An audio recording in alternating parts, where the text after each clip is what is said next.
if I had an opportunity to talk to the nation and to talk to the world and to talk to the bereaved and to talk to the hurting and to talk to the confused and to talk to the perplexed and to talk to the frustrated and talk to the intimidated, I wouldn't have to use the whole text. Just the first word in the first verse when it said when. That would be my text if I were going to preach. The text would be when. You see, because if he would have not said when, if it would have been if,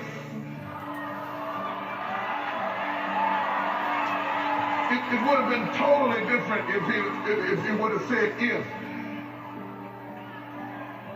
He didn't say if. He didn't say where, which would have indicated location. He didn't say why, to embrace uncertainty. But he said when. And the term when leads me to the subject. It's only a matter of time. I will never forget there's been many opportunities in my life that I have grappled with grief and pain so unbearable and so overwhelming that I thought that I would never smile again. I've seen days that were so dark for me that I thought there could not possibly be a silver lining in the clouds that hung over my head. I've seen days and weeks and months that drugged me so low that I gave up all hope of getting up again. But in the midst of all of that despair and that trouble and that trauma and that pain, there was in the basement of my soul this one word, when. You see, the writer here embraces an agricultural metaphor to display a divine ability. He talks about they that sow in tears shall reap in joy. The process between sowing and reaping is a period and a process that requires time. And anytime you've been through trauma of any kind, it takes time to recover. We are indicating a year from September 11th to this present moment, and we're measuring time. And yet nobody can say precisely how much time it takes for tears to turn into rejoicing, for mourning to turn into dancing, for a recovery to occur.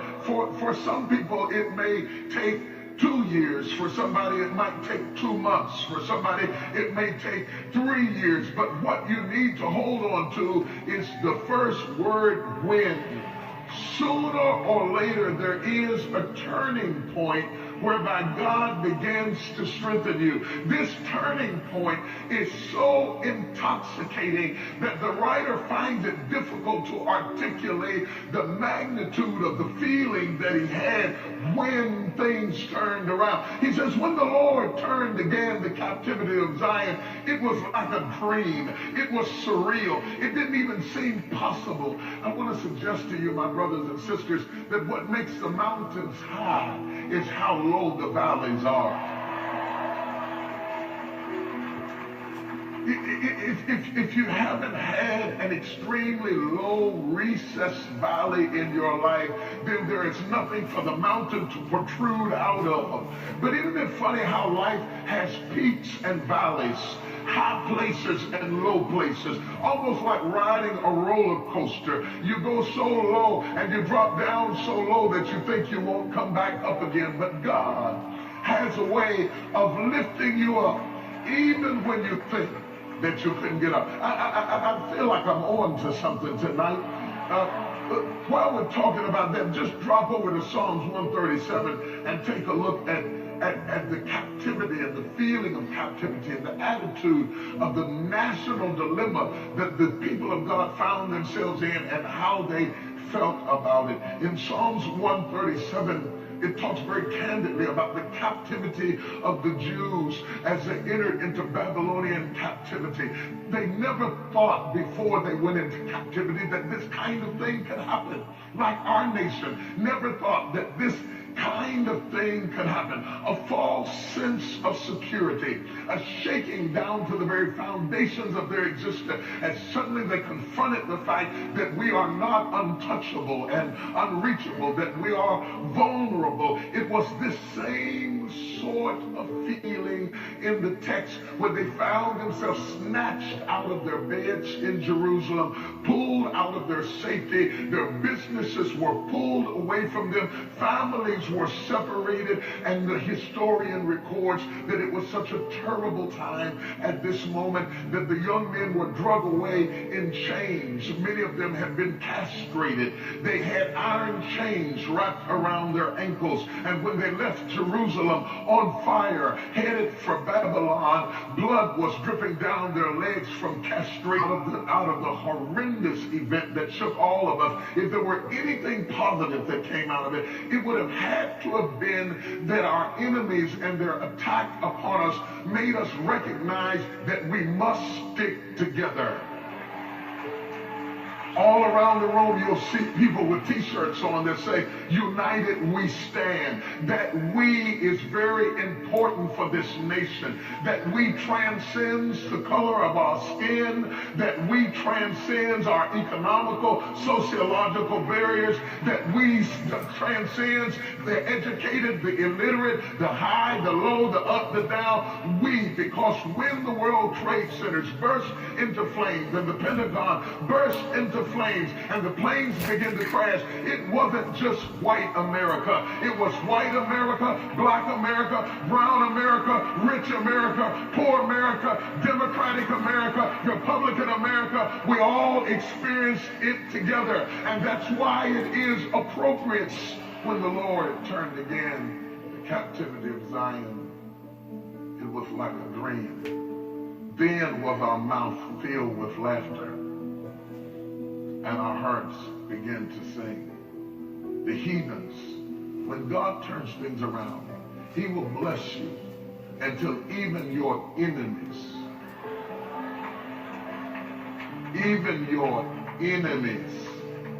will have to know the Lord have done great things for us. David says something that has strengthened me all of my life. He says, "By this I know that the Lord is with me, for he has not allowed my enemies to triumph over me. They may fight, but they won't win."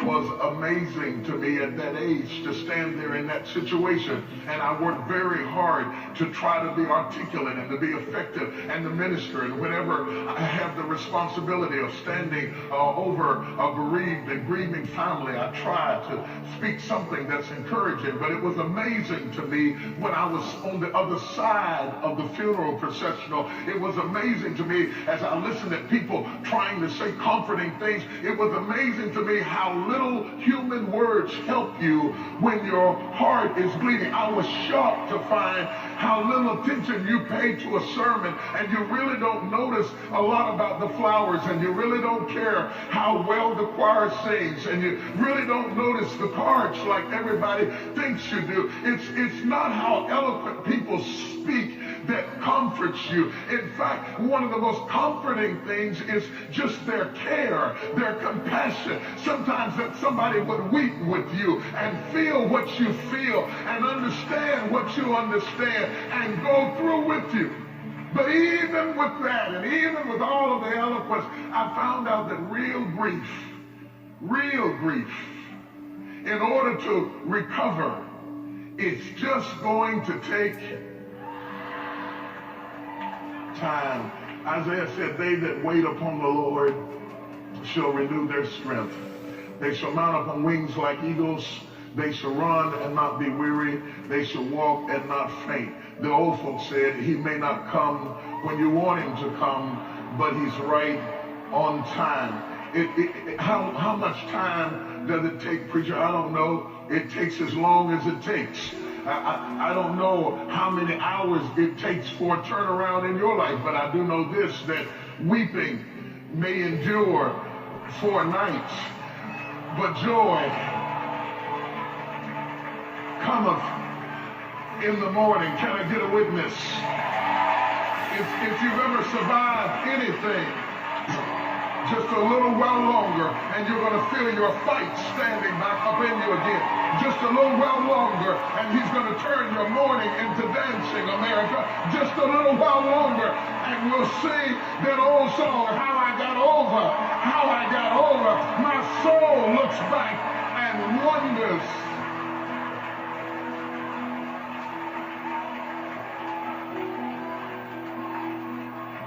How I got over.